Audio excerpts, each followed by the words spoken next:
Afternoon, folks. Welcome to the Daily Politics.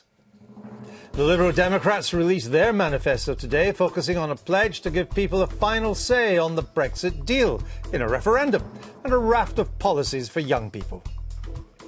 Theresa May and Philip Hammond went on the attack this morning, claiming there's a vast black hole in Labour's manifesto plans. But Labour insist they're fully costed.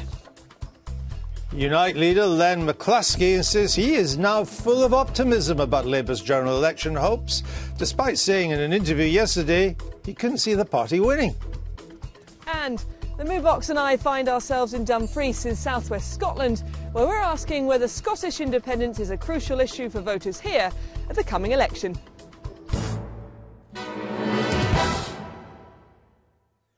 So all that coming up in the next hour. With us for the duration, Conservative peer Michael Forsyth, who served in John Major's cabinet as Scotland Secretary. Welcome back to the programme. First today, manifestos are a bit like buses. You wait for ages and then they all come along at once. Labour were first out of the blocks with their manifesto yesterday, called For the Many, Not the Few. Today it's the turn of the Liberal Democrats, and tomorrow it's the Tories. That's just been confirmed. The Lib Dems published their manifesto in the last few minutes. It's called Change Britain's Future. Where do they get all these snappy titles from? Anyway, they say it's aimed at giving young people a brighter future. Here's Joko with the details. Yes, the flagship policy in the Liberal Democrat manifesto is their pledge to have a referendum on the terms of the Brexit deal that the UK negotiates with the EU. The Lib Dems want to give the British people the chance to reject what they say is the extreme and divisive Brexit being pursued by Theresa May. Aside from Brexit, the Lib Dems are offering to spend more money on public services. In particular, they would give the NHS and social care an extra £6 billion per year. They would get that £6 billion by raising all rates of income tax by 1%. And all of that extra money from income tax would be ring-fenced for the health and care budgets. On education, they would give just under £7 billion to schools and colleges over the course of the next Parliament. That would pay for things like protecting per pupil funding in real terms and tripling the early years pupil premium. That's extra money given to nurseries educating 3- and 4-year-olds from disadvantaged backgrounds.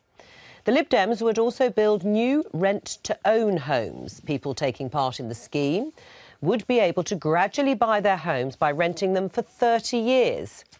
They would reverse some of the welfare cuts. For example, they would restore housing benefit for 18 to 21-year-olds. And they would end the current cap on public sector pay. The Lib Dems would create a new young person's bus pass, which would give 16 to 21-year-olds in England a 2/3 discount on the buses. Let's take a look at Ed Davey, the former Lib Dem minister, setting out the party's Brexit policy this morning. We think people are very upset about Brexit here in London. Many of them voted to remain. And we want to say that when the Brexit deal has been done, in 3-4 years' time, then people should have the right to vote on that deal and say whether they like it, and if they don't like it, they can vote to remain in the European Union. I think people are worried that the Theresa May-Nigel Farage coupling, where they're backing an extreme form of Brexit, is very damaging to people's futures, particularly young people's futures and their opportunity. So I think people do want a chance to vote again. That was Ed Davey. We're joined now by Dick Newby, leader of the Lib Dems in the House of Lords. He was chair of the Manifesto Working Group. He's with us now. Welcome to the programme. Let me just clarify, in case viewers don't know, your party has ruled out joining any kind of coalition after this election. Yes, so you wouldn't be in any kind of government. No, we would not. No. We're in the same position as the Labour Party. So we know who the government's going to be after the next election, and we're just being rather more honest about it. Who's going to be the government? It's going to be the Conservative Party. All right. But if you're not going to join any coalition, what's the point of going through any of these policies with you? Well, I think people want to know, when they're voting for us, what kind of country we want to live in. Yeah, but you're not going to have a chance to implement it if you're not going into government. So what's the point? But people vote for people who share their values and share their views about how the country should go going forward. And that's why you have a manifesto. Yeah, but if the values, as you are claiming, are going to be the values of a May government, I assume you're going to win it by a landslide, and you would not get involved in any kind of coalition that could stop that from happening, then I say your policies are, what you stand for is irrelevant. No, they're not. The details are irrelevant. No, they're not. Because on a day-to-day basis, from the day Parliament gets back, we are going to be debating the government's policies and we're going to be voting on them. And the manifesto gives a guide to people about how we're going to behave and what we're going to be doing in the next Parliament. All right. One of the policies you do have is to have a second referendum, a referendum on the deal if and when a deal for Brexit is done. Is that correct? Yes, that is absolutely right. Who said that a second referendum was, quote, disrespectful to the voters and counterproductive?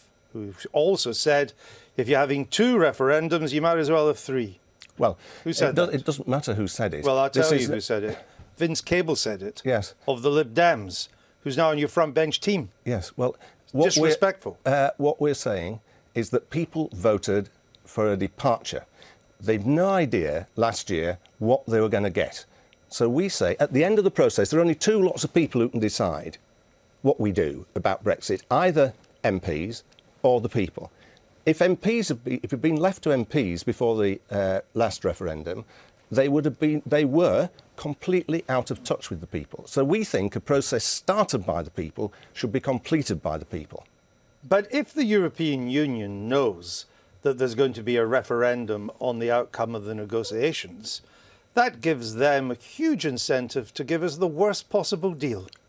No, I think you're pinning too much faith on the powers of persuasion of the Lib Dems there. People in Europe... Well, I've never made that mistake before. Well, no, well, I didn't think you had, but I think you are now. I think that people in Europe are negotiating on the basis of getting a deal which they think is in the long-term interests of the EU, on the basis that we will leave. That's the only way they can do it. But it doesn't mean that that rules out us having a final say on it. But if I'm negotiating for Brussels and you're negotiating for Britain, and I know that you have to put whatever we agree to the British people, I'm going to try and give you a punishment beating so that the British people think, whoa, we didn't realise it was going to be as bad as this. We're going to need visas to go there. We can't work anymore. Whoa, let's vote against it. I'm not going to give you a free trade agreement. I'm not going to give you tariff-free trade, am I? But why does that work for the British people and not for parliamentarians? I mean, somebody decides, Andrew. It isn't just the Prime Minister. You have one body of people deciding in Parliament or a larger body of people, the country deciding. They're both going to react in the same sort of way to the attitude and the deal that comes out of Brussels, surely. When would this referendum be? Well, the Prime Minister says she can complete the negotiations within the time frame, so you would have it when she come back with a deal. Would there be enough time? Well, she says there is, so we're taking her at her word. She's not been that explicit of when it can be done. Well, and is it your contention that if the country was to vote against the deal, that we would just seamlessly stay in the EU? That would be the proposition. Well, who in Brussels has ever led you to believe that would be the case? Well, I think it's pretty clear that from all the lawyers, from someone like Lord Kerr, who actually wrote Article 50, that it is revocable. You can stop the process if you want to do. But have you had any indication from Brussels that that is the case? That's how they view it? Or have the European Court of Justice views it that way? Senior jurists in the EU have said that the article is revocable. And we Who are these senior jurists? Well, former advisors to the Commission, former members of the European Court of Justice. Well, I haven't got a list of their names, but there's a long list of names. And John Kerr, who, as I say, wrote it. Right, but he, of course, is just an observer now. Yeah, but he knew what was in people's minds when it was written, because he had the pen. I suggest he didn't, because when he wrote it, he never thought it would happen. He wrote it as an entirely academic exercise. Well, he's not a sort of flippant sort of chap. Oh, I wouldn't say that. He just didn't think it would happen. You didn't think it would happen. Well, nobody thought it was going to happen, did they? Oh, no, some people did. I mean, a lot of people didn't. One of them was Nick Clegg. And I just want to run you this clip of what he said. This is just before the country gave its verdict on Brexit, and he was speaking at the Oxford Union. He was debating with Nigel Farage. It was back in December 2015, before we got to the referendum. Sure. But what would happen if we had one? This is Mr. Clegg. There will be some voices, and I hope it won't be Nigel or Sir William, because I think this is a fate that shouldn't befall them, They're decent characters. There will be some people. There will be some people who, like those Japanese soldiers who continued fighting the last war because no one had told them it had ended in some Pacific island, who will carry on arguing and arguing and arguing. The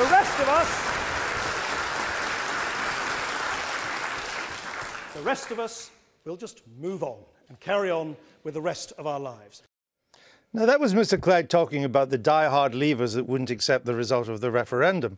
I put it to you that this country, having voted to leave, in your view, is about to elect a government with a landslide, with a mandate to push ahead with the Brexit negotiations.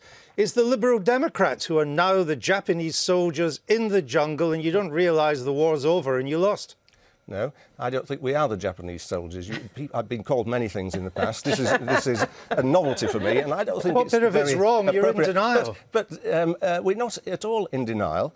We're saying to people, you decided you wanted to go down this path. And we're saying when you know where the path's leading, so certainly didn't know where it was leading last year, you know where the path's leading, you then decide whether you agree that that's the path down which you want to go. But Mrs May, she obviously can't go into all the details because the negotiations haven't even started, but she is essentially fighting this election on the Lancaster House speech. And in that, she's made it clear we cannot remain as members of the single market. We will not remain members of the customs union. We will not be subject to the jurisdiction of the ECJ. We will attempt to negotiate as wide as possible a free trade deal as is possible, with all these other commitments about taking back control as she sees it. We know the broad outlines of what she's going to attempt to achieve, don't we?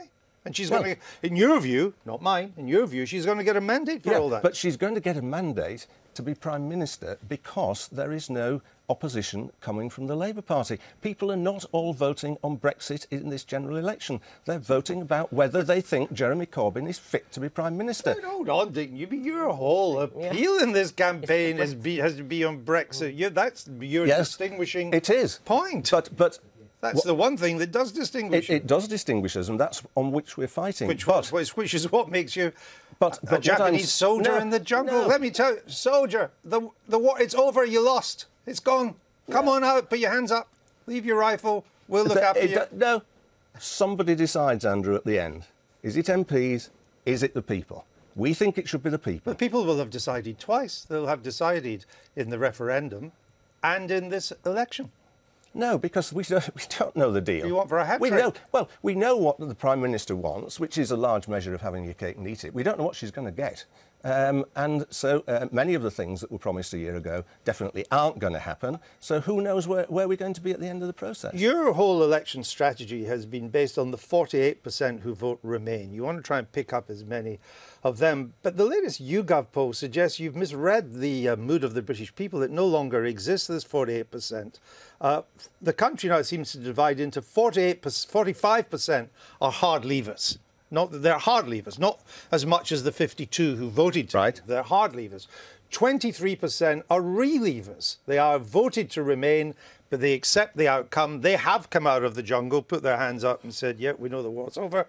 And only 22% are hard remainers, and you're struggling even to get them. The strategy is flawed. No. We fight elections on what we believe.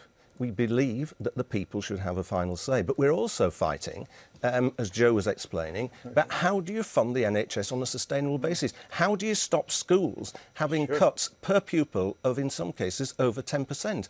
All these are things that we're talking about on the doorstep. Some people have Brexit at the top of their minds. A lot of people don't, frankly. A lot of people are much more interested in whether they can get to hospital quickly. So we're setting out how you would deal with those problems as well. Would it be fair to say, then, that your manifesto, which you admit you will have no chance of implementing, will be at least a guide as to how you will vote in Parliament under the next government? That's what we should. Absolutely. All right. What would be a good result for you? Oh, a good result will be a significant increase in votes and seats. What would significant be? Well, significant means substantial. And what does substantial mean? Well, it's roughly the same as significant. And to put a number on either of them, what would you think? Only a fool would do that. What's it like in the jungle? I'm enjoying it. Leave him alone. Remember, my former leader, Lord Ashdown, was a jungle warrior. He was indeed. Was he? Oh, yes. Was he in the Dick Absolutely. Newby, don't go down that line. Michael Forsyth, let me pick up on actually the last point that Andrew raised with Dick Newby, which is about domestic policies, about the health service, about education. I mean, do you welcome the fact that the Liberal Democrats have come forward with a bold policy of raising all rates of income tax by 1%? Then that money will go into funding the NHS. No, not at all. Why? Well, because as all the headlines say today, people's living standards are under pressure, and the idea that you can help them by putting a penny on income tax at all levels is foolish. And the lesson that we've learned from the reductions in tax that we made, for example, when we cut the top rate of tax, is that revenues go up. So if you're going to put up tax, then in the longer term, you're going to get less revenue, and that's not a sensible policy. And you're also going to reduce incentives and reduce people's living standards. So you're expecting no tax rises in the Conservative manifesto of any sort?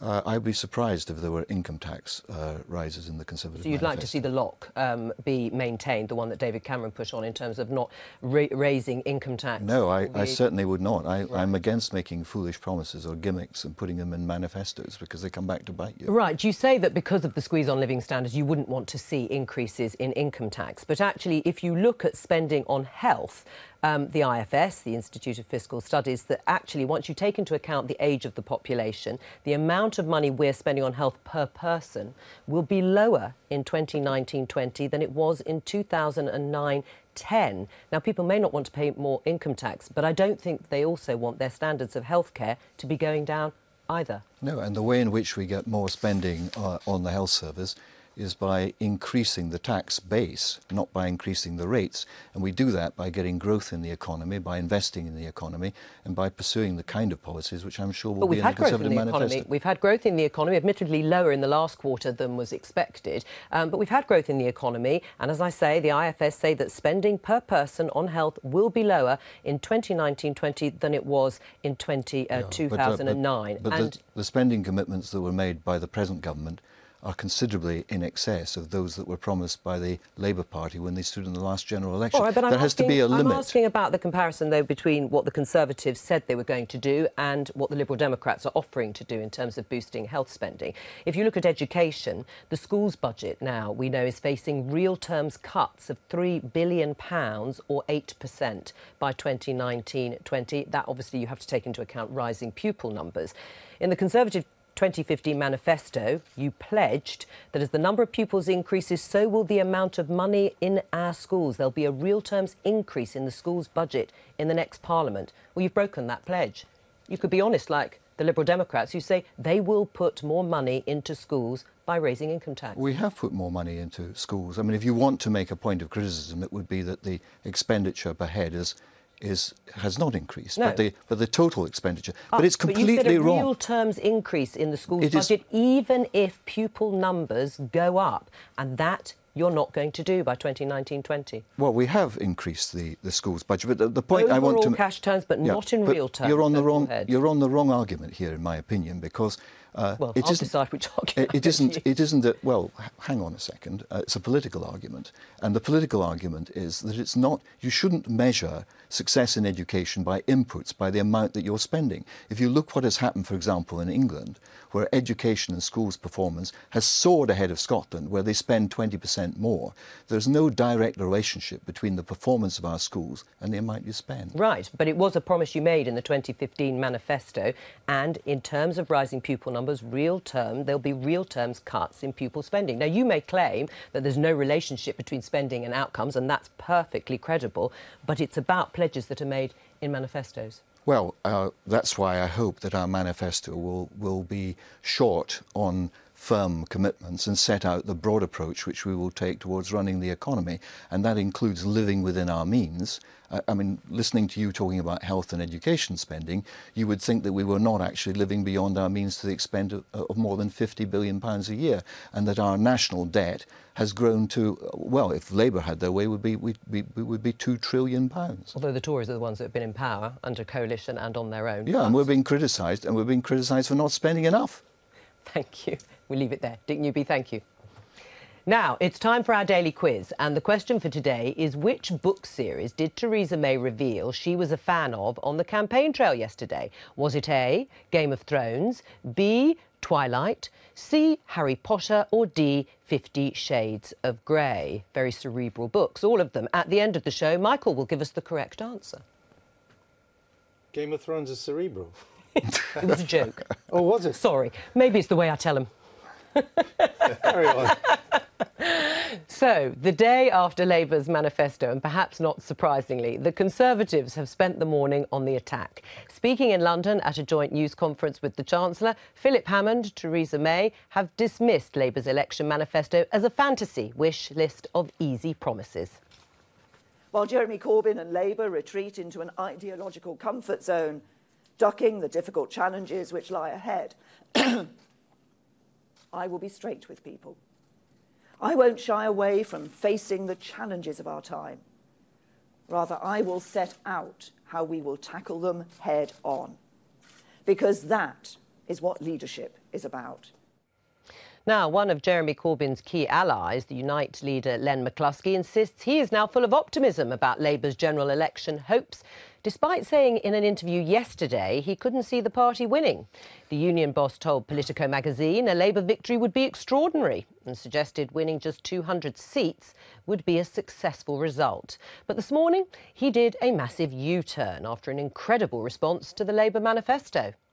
The response has been like something we've never seen before. So I'm now full of optimism. If I was having that interview today, I wouldn't be making those comments. I think also the Labour campaign has been brilliant. It's outshone the Tories. Jeremy Corbyn has come across as a real man of the people and a real leader. Len McCluskey. What a difference 24 hours Amazing. makes. Harold Wilson used to say a week's a long time. Now, these days, it's 24 hours. To discuss all this, Barry Gardiner, Shadow Secretary of State for International Trade. Welcome back to the programme. Now, you say that the current spending plans that you have will be balanced by increases in tax. I'll come back to that in a minute. But is there any limit on the amount you would borrow for public investment?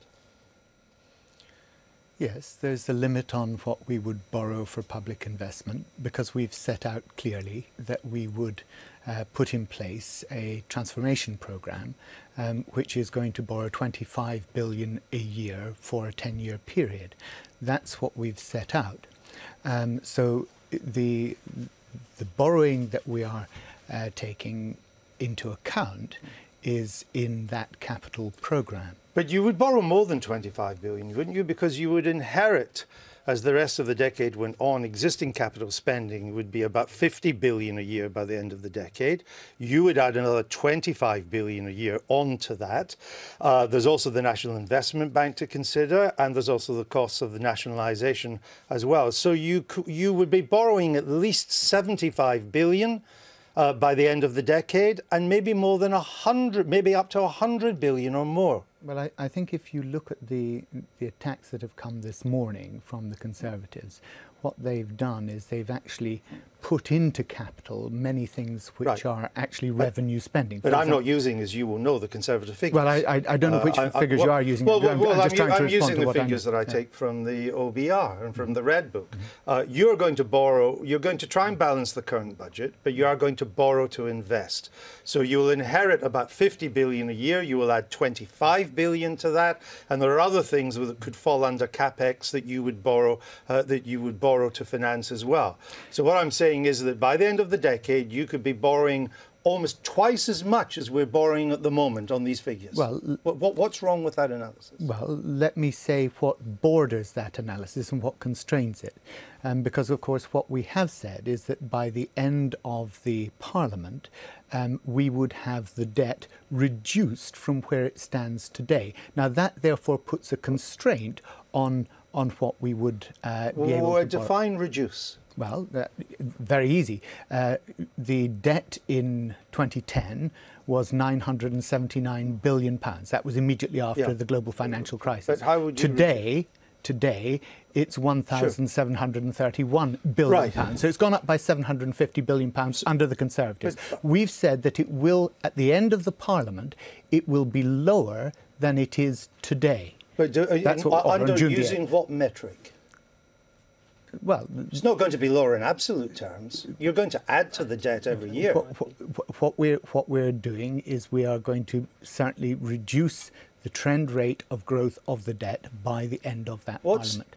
no. Actually, what your manifesto says is that you're going to reduce debt as a percentage of trend GDP. That's what it says. What's trend GDP? Well, the GDP is the measure of productivity. No, I know what GDP is. What's trend GDP? Well, it's the way in which the GDP is either growing or declining in the economy. So you would measure the debt not against the actual GDP for a year, but on your estimate of what you think the trend is going forward.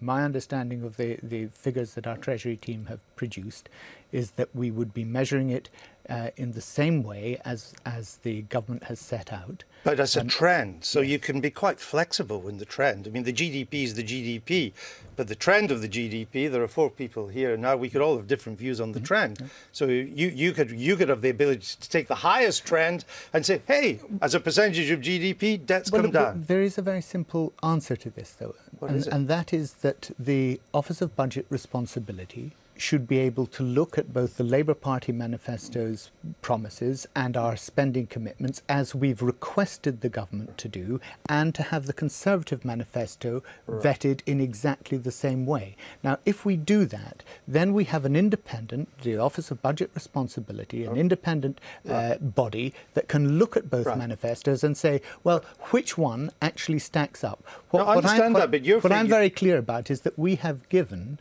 the clearest indication of where all our spending commitments are coming from and how they're going to be funded. And that is in the document that we've set out. And that's on current spending. And I hope to have time still to come to that. I'm talking about the capital one, because that's a bit vague. Tell me this. Can I also pick you up on just one thing that you mentioned, the capital, because I think it was mistaken. And that was where you talked about the nationalisation programme.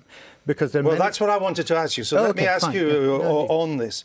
Will the money for nationalisation, will the cost of nationalisation come out of the 25 billion a year of what you call the National Transformation Fund? Will it come out of that? I think there's a mistake in the way in which this nationalisation programme is going to work. For example, if you look at the way in which the proposals are put for the national grid, it's not to buy the national grid as such. What it does is it alters the licensing conditions. Now, under the, I think it's the 89 Electricity Act and I think the 2006 Utilities Act, the way in which the licensing is set up at the moment means that the capital assets and the license to operate for the district network operators and the regional network operators are combined, and there's no end to that licensing process. Now, what we're proposing is to introduce a termination to those licenses, so you would actually separate the capital and the licensing. So you're not going to nationalise the national grid? Well, what we are doing, it may happen at the end of the process that the grid itself, the capital assets, could be purchased. But it's rather like saying, and no metaphor is exact, but if I can give you the analogy of the railways, it's rather like saying you have the network, the rail track itself, and you have the license to operate on it. At the moment, they're combined. Now, that, if I can just make the financial point. Will the network be state-owned?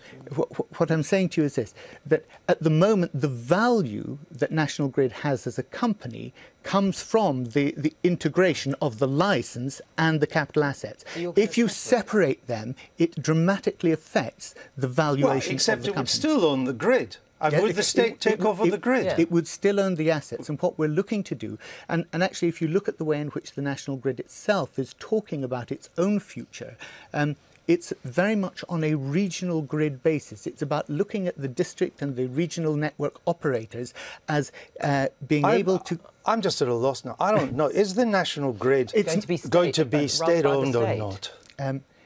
There will be far greater public accountability. That's not the same. No, it's not. It's not the same, and that's so why you're I'm not going to. You're just going to toughen up the regulations. You're not going to nationalise What I'm saying is there are options here. There are options here for us to do that.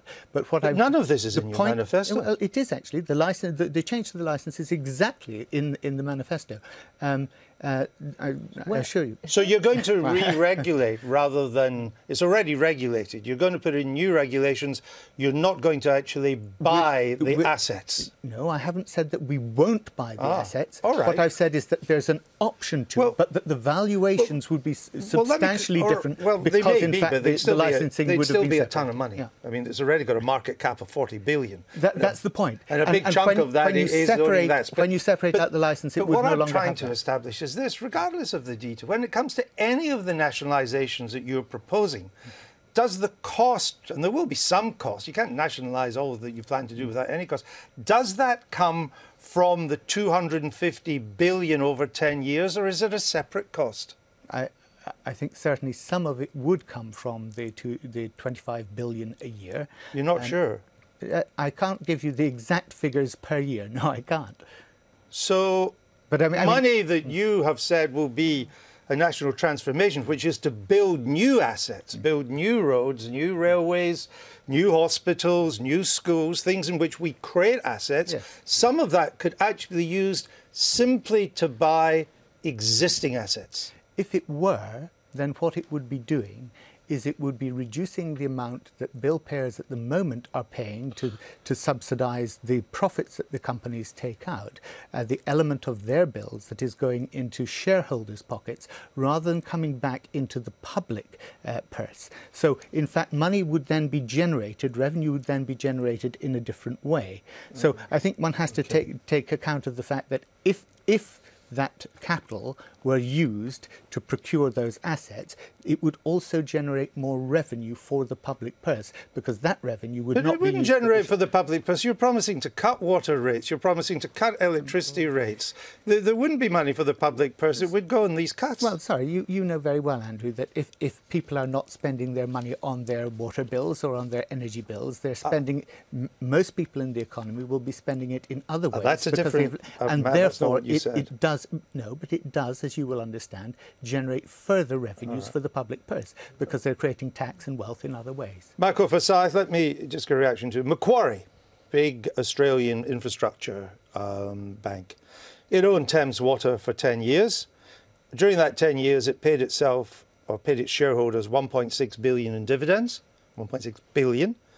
It racked up 10.6 billion in debt. It had a £360 million pension deficit, and it paid no corporation tax. There's surely a case for doing something about that. Well, there may be a case for the regulators and for doing something about that, but there's certainly no case for spending scarce capital resources on buying assets which are not a priority or shouldn't be a priority for any government. I mean, I'm just listening to what I don't really understand what is being said here about the national grid, but I mean, it sounds to me as if what's being said is they want to find a way of making sure that the shareholders don't get proper value. Well, as the shareholders are the pension funds and people's pensions, that doesn't make any sense at all. All right, well, we'll unpick this further in the days to come between now and the 8th. Barry Gardiner, thank you. Thank you. Now, let's get a roundup of all the other election campaign news. Here's Emma braving the elements in Westminster. Oh, Emma, it's raining again. I am indeed, Jo, and yes, another beautiful day here in Westminster, but we've had our eye on what the candidates have been up to around the country, and there's a few treats for you. So, Diane Abbott has been taking on a tough crowd at the Police Federation. The Green Party have an offer especially for women, but starting off this roundup, for any retro gaming fans out there, well, someone has created a Super Mario style campaign game. Take a look. Let's play Super Tory Party versus the Coalition of Chaos. Select your player and level. Easy, hard, or Brexit. So back in the real world on the campaign trail today, the Green Party's promising free sanitary products for those who cannot afford them. The party's pledged to end period poverty by providing free tampons to women in financial need. The Conservatives will scrap the 7 bridge tolls if they win the general election, predicting it would bring £100 million economic boost. Are you a whinging liberal elitist snowflake? This Labour voter in Brighton was proud to be so.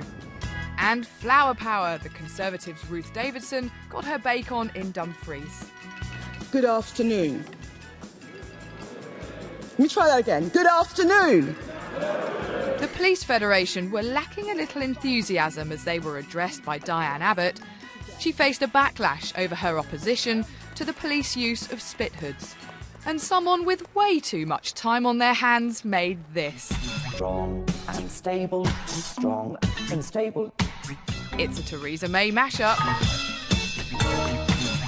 Strong and stable. So that'll be strong and stable. And stable then. Strong and stable, strong and stable, strong and stable, strong and stable, strong and stable, strong and stable. Well, not quite sure I ever imagined Theresa May dancing like that, but on a Friday night, who knows? That's your lot for today. I'll be back tomorrow. Thanks, Emma. Let's hope the sun is shining tomorrow for you. Now, figures out this morning show that the UK unemployment rate has fallen to 4.6%, its lowest in 42 years. Well, to chat about this and the Labour and Lib Dem manifestos are two seasoned political journalists, the Mirror's Kevin Maguire and Caroline Wheeler of the Sunday Express. Kevin Maguire, you've written that the Labour manifesto has lots of smart ideas. Which ones were you attracted to? Oh, I think the ones that the country and people are attracted to, like a £10 living wage, more money in the NHS, free school meals for primary pupils, rail renationalisation. All those policies are very popular. But as you also know, I believe, unless Jeremy Corbyn becomes popular, Labour will be in trouble, because if you're not sure about the messenger, they're not really going to buy your message. Right, and even Len McCluskey, I mean, I know he's done a U-turn, but he said just 24 hours ago that he couldn't see Labour winning. He thought it would be extraordinarily difficult. Was that sensible even 24 hours ago?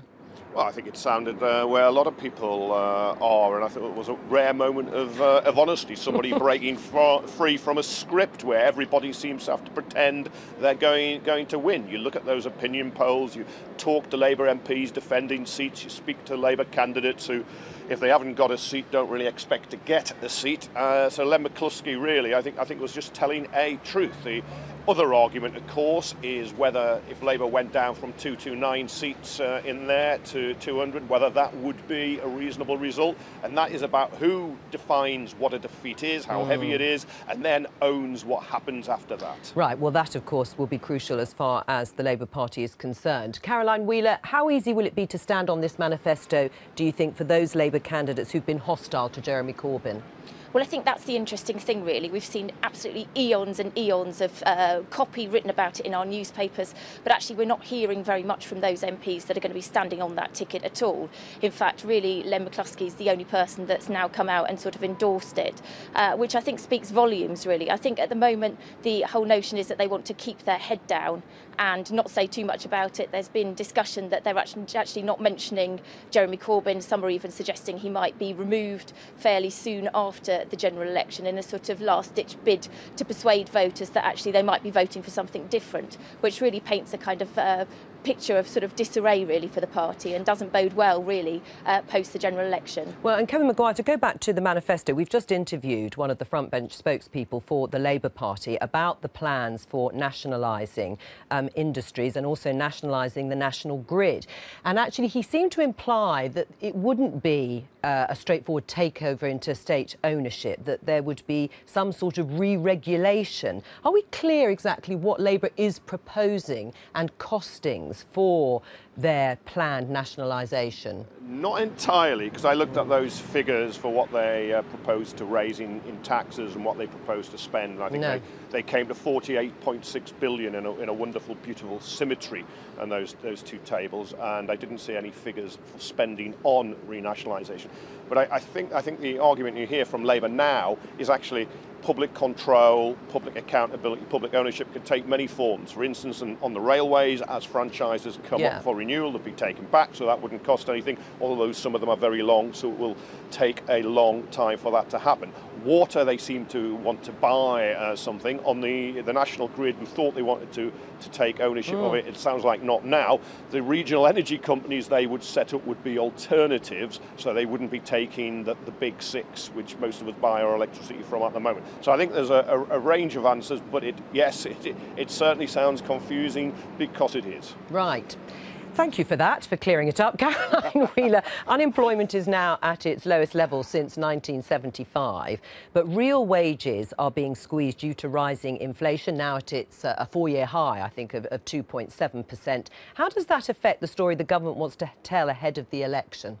Well, number one, they want to tell a story of kind of the finances looking like they're in good hands, particularly under the Conservative Party as we head towards Brexit. And obviously, we're still almost 2 years away from that. The problem they are going to have is about the age-old story, which is pounds and pence in your pocket. And of course, that's where the whole notion about tax comes in. We've heard the Labour Party's plans on tax to protect 95% of people from tax rises, although that does impact on those that earn over £80,000. Tomorrow will be the time of the Conservative Party to tell us what they intend to do. And of course, if they are going to abandon David Cameron's tax lock pledge, then that is going to mean the very real prospect of raising taxes, which is going to hit people in the pockets, which if they're already feeling the squeeze, may be something that they will consider when they go into the polling booth. Well, with the squeeze as perhaps the backdrop today, Kevin Maguire, on the Liberal Democrats manifesto, will voters be persuaded by a penny on income tax to pay for more money going into health and schools?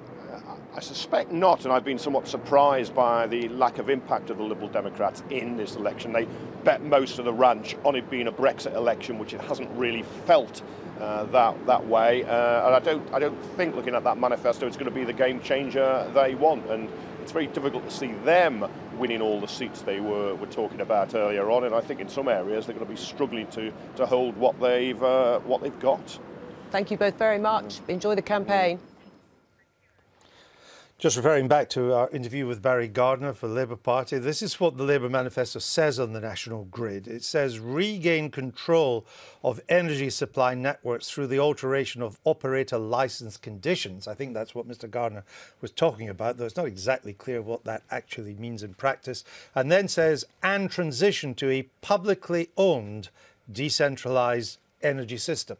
So it would seem that in the end, the idea is still, whether it's any more the national grid or lots of regional grids, it would be nevertheless be publicly owned. Doesn't that mean, Andrew, that we'll make regulations so tough that actually the value of the shares will fall, and then we'll buy them on the cheap at the expense of the pension funds? Although I follow energy policy closely, I have no idea really what it means, so I'll have to do some more homework. Throughout the campaign, we're taking the Daily Politics mood box around the country to test the mood of the public. Let's now join Ellie in the Scottish Borders in Dumfries. Hello, Andrew, and let me start by quoting a local and a lesser-known line from Auld Lang Syne. We too paddled in the stream. Well, the mood box and I didn't. It's a little bit chilly, but Dumfries was the home of Robbie Burns in the final years of his life. It's also where the SNP cleaned up at the last general election, relegating Labour into third. It's now the Tories who've got it in their sights. It's also a place that rather convincingly voted no in the Scottish independence referendum. So we've been asking voters whether they think that issue of Scottish independence will be a crucial issue to them in the coming general election. Yes or no? Round, round, get around, I get around, yeah, get around, round, round, I get around. It would sway me more than anything. Yeah, I am proud to be Scottish. I'm very proud to be British. And I'm very proud to be European. And I can't have one of them. Hector, what about you? Certain things, it was school, education, NHS, things like that. But not independence? No. Well, I'm a staunch campaigner for the union, so and definitely I'll be voting Conservative to remain as part of that. So you put a yes. Why did you put a yes? Yes, because I'm voting independence. I've always voted yes, and if the election included question for yes or no about independence, I would vote that way. No, it's not about independence for me. What is it about? It's about who would be best running this country. Because I believed in Scottish independence all my life, so I'm not going to vote for anything else but SNP. the issue of independence will influence the way you vote? Yes. Can I ask how? I don't want independence. I don't think anyone in Scotland should either. Cause it's never been beat, and we've never missed yet with the girls we meet. None of the guys go steady, cause it wouldn't be right to leave your best girl home on a Saturday night. I get around, I get around. Dumfries and Galloway, make some noise! Have a tennis. Thank you very much. Would you like one? Oh.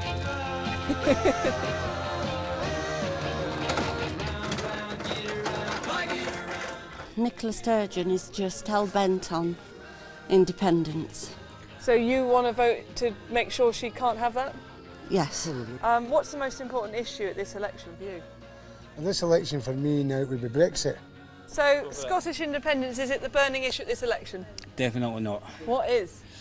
Helping the working class. Well, I think this might be a first in Moodbox history, a verified dead heat between those who think that Scottish independence is the most crucial issue for them at this election and those who don't. Thank you, Dumfries and Galloway, and thank you, Robbie Burns. And thank you, Ellie. Well, joining us now from Aberdeen is Callum McCraig from the SNP, and Michael Forsyth, the former Scotland Secretary, is, of course, still with us in the studio. Callum, welcome to the Daily Politics. Is this election for you primarily about a second independence referendum, yes or no? No, quite simply, I think this election is about who is the best people to represent Scotland in Westminster. We're going to have a choice. The battleground have been drawn between the SNP and the Tories, and that's a battle that I'm confident. I've been out speaking to many voters. I don't ask leading questions when I do it. I ask people what's important to them, and to some people independence is important, right. But to the vast majority of people it's not. It's about who is best placed to stand up for Scotland in Westminster. But it was the SNP's core purpose, fighting for independence. Why all of a sudden this change of heart? It's no longer your priority in an election campaign. I think we've done that. So there's a slight irony in terms of the Tories have fought both the last Scottish Parliament elections, the last council elections, and now this general election on saying no to it. I'm of the belief that the Scottish Parliament should be the place to decide whether Scotland has another independence referendum. It is decided. Right. We had that vote, and there is the clear vote of the Scottish Parliament is that there should be another referendum once the terms of Brexit are known. So we have kind of done this. Nobody's wheeling away from independence, but I think there are other issues around about what type of Brexit we're going to have, what the state pension is going to be, and people in Scotland are not daft. It's just interesting, they know these and things viewers will have to make up their own mind. It's interesting that the SNP, in all the years I've interviewed them, are reluctant to talk about independence in the way they usually do at elections. You've made your point that you say you've got that mandate, but I wonder if you're playing down the issue in this election because the issue of independence, now the UK's vote to leave the EU, has not shifted the balance towards Scottish independence in the way you'd hoped for. No, I disagree. I think we've but been very clear it hasn't forever. Shifted. It hasn't the SNP shifted has the balance. said. The SNP has said that the only way Scotland will become an independent country is if people vote for that in a referendum. So the referendum is how we decide whether Scotland becomes an independent country or not. Sure. That referendum has been voted for by the Scottish Parliament. That's therefore should happen. Right. I think that's democracy. So when we're talking about an election where there are other issues, and we're not an independent country yet, so the issues around about how we are governed whilst we are part of the UK are also important. Yeah. And so we are not a one-trick pony. We believe that independence is the correct future for Scotland, but whilst we're not an independent country, we're going to try and shape the way that the UK is to the benefit of Scotland. Right, but now, if other parties don't want to do Sure. that, then Right. that's for them to demonstrate Do you why. accept, though, that the dial hasn't moved towards independence since the Brexit vote?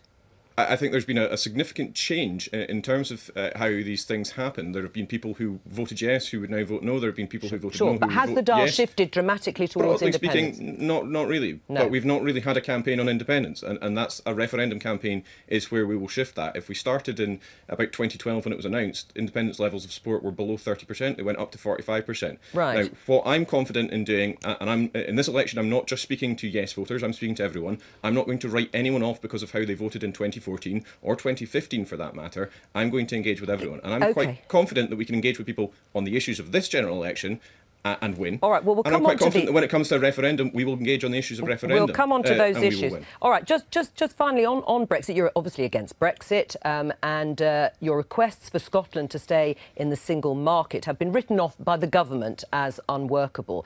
So how will the SNP actually be able to achieve giving Scotland a place at the top table during Brexit negotiations? Well, I think that battle has not entirely been lost. We are now in a position where we are having an election that will shape what happens, and I'm not going to take for granted how people vote in Scotland or the rest of the UK for that matter. I'm not going to assume that the government is going to stay as it is. I think that would be unfair in terms of the electoral process. So let's try and shape it through the debate. Let's try and shape the attitudes in Scotland and elsewhere that suggest that close cooperation with our friends and neighbours in Europe is a good thing, not just for Scotland, but for the UK as a whole. Let's try and get the softest possible Brexit. Let's make sure that Scottish industries are given the priority. In Aberdeen here, oil and gas is a major importance to the local economy. It was being labelled as a low priority by the Tories in terms of their Brexit talks. All right. I would like to see that to be a high priority, because it will cost 500 million quid if we resort to WTO rules to the oil and gas industry. All right, that will be a disaster. Stay with us. I mean, Michael Forsyth, looking at recent polling by Electoral Calculus, indicates that the Tories could take 10 seats from the SNP, coming from a very low base, as you know, but this would be an improvement. But is there any evidence to show that Scottish voters have suddenly become Conservative again, Tories? Isn't it really just about Brexit, and therefore it'll be short-term lived if this surge turns out to be true? Well, I think what has happened is there's a lot of tactical voting in Scotland where you've had a four-party system. I mean, for example, when we lost all our seats in '97, we had 17.5% of the vote. The Liberals only had 13%, and yet they got 10 seats. So people vote tactically. Now, a lot of Tories have voted, particularly in the North East, have voted tactically for the SNP to stop Labour. It's now completely clear that there is not going to be a Labour government, and people are very, very upset by the SNP's campaign to refuse to accept the result of the Scottish referendum and to imply that those people who voted Brexit are somehow in favour of independence. So you're picking up those votes, but there hasn't been a sort of wholesale conversion to what I would call a Conservative philosophy. You've just been to Dumfries and Galloway, where we had now on the local election results, we would have won that seat. And if you look at the local election results, I mean, where I live in the Trossachs, the SNP councillor of long standing has been replaced by a Tory. So there's a swing because people resent the fact that they're being told that we have to have another referendum. And one of the ironies of this election campaign is that the two parties, the SNP and the Liberals, who want more referenda are the ones who don't accept the results of referenda. All right, well, let's look at some of the issues. As you say, you don't want to be a one-trick pony in the SNP. Let's look at education. And Scottish Government statistics, because they're pretty damning, aren't they? After a decade of SNP rule, fewer than half of 13 and 14-year-olds in Scotland are able to write properly, with the proportion of those who are functionally illiterate more than doubling. That's a dreadful legacy. I think you can pick statistics, and some statistics will say things are not good. Well, you are. You've picked some. You've not picked the ones that say which ones say that which ones say that numeracy and literacy have improved under the SNP? You're picking some statistics, and I'm saying you can pick some that say things are not great. You can pick some that say things are improving. And I have said to you that you've picked some statistics, which you have, and you've denied that. Are good to do so the ones with literacy where record and numbers people are passing their higher exams, record numbers of people are going into positive destinations once they leave school. We have the lowest youth unemployment in the UK. So there are some things that need to be improved. Nobody is denying that. But to suggest that somehow the education system is failing an entire generation of people in Scotland is utterly incorrect. All right, can you just tell me, on literacy and numeracy, can you give me some positive outcomes? I am, to be clear, I am not denying those figures. What I'm suggesting, if you look at certain figures in their isolation and you ignore other figures that suggest things are not quite as bad as the picture you would perhaps like to paint, then things actually, when you look at them in the round, are not as bad. All right. Does the SNP accept that there are issues that need to be addressed with education? Yes. Is that why we're increasing the amount of money that is going into schools in our deprived areas in order to close the attainment gap? Yes. All right. We are aware of these issues and we are addressing them. But let's not just look at certain things in isolation without accepting the bigger picture, which is not as dark as the picture you're painting. Callum McKay, thank you very much for joining us. Washington Post is reporting that President Putin is ready to hand over records of President Trump's talks with the Russian foreign minister to US lawmakers if the White House approves. And they will show that he did not hand over any secret intelligence, says the Kremlin. Ah. Curiouser and curiouser. Shutting down the story well, though, isn't it? Oh, it's not shut down. No way this story is shut down. Now, in the run-up to the general election, we've been taking a look at some of the smaller parties hoping to win seats. Today, it's the turn of the Alliance for Green Socialism, and they're putting up 3 candidates. So who are they? The Alliance for Green Socialism was founded in 2003. It wants to get rid of capitalism in favour of the environment. It doesn't have a Twitter account, and as one of the smallest parties, it has around 200 members. Its policies include putting a stop to global warming, as you would expect, with investment in renewable energy and sustainable infrastructure. It wants to abandon what it calls endless economic growth, and it seeks public ownership of utilities, big business, and non-mutual banks, which is most banks in this country. The Alliance for Green Socialism also wants to abolish the monarchy and put an elected presidency in its place. And the leader, Mike Davis, joins us now. Welcome to the programme. Thanks for the invite. You've standing 3 candidates. What are you hoping to achieve? We want to make our policies and our views clear to as many people as possible. And since those policies aren't being put forward by any of the larger parties, we are putting them forward. What's the difference between the Alliance for Green Socialism and the Green Party? In the British political spectrum, the Green Party is to the left. Well, that's a very dubious statement. Really? The Green Party, firstly, doesn't understand the relationship between capitalism and environmental problems like global warming.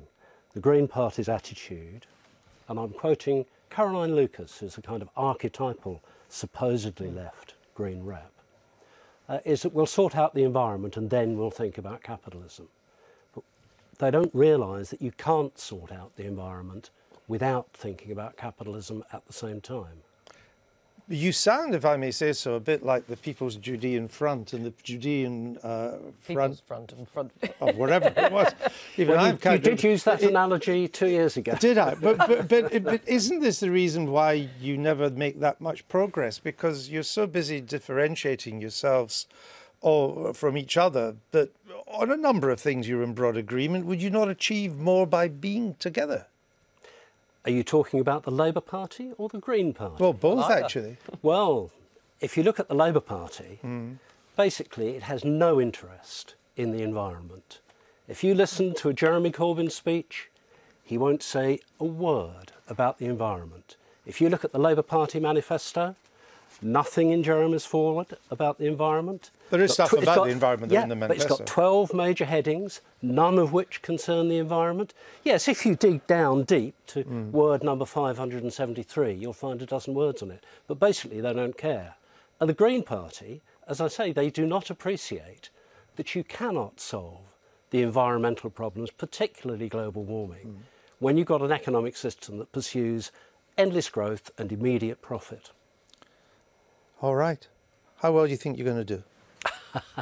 I think we'll come close to forming the next government. On that realistic in note. that case, I want the first interview. Done. All right. Just the answer before we go to the quiz. Yes, the answer to the quiz. It? Do you remember which series of books does Theresa May? It's Harry Potter. Not 50 Shades of Grey. No, Harry Potter. It's Harry Potter is the correct Harry Potter is the correct. Thank you very much for coming. Oh, we've got the quiz. They're surrounded. And I know you like reading those books. You like right? Oh, so have you read all of them? No, I'm still on the fourth book. You're still on the fourth book. I've read all of them. Yeah, they are all very good, aren't they? Yes. She's read all of them. You could just see her thinking, is there a problem in this here? Is there a trap? 1 o'clock news on BBC One. I'll be back here tomorrow with another Daily Politics on 2. Joe will be back on Friday. What more can we do for you? Bye.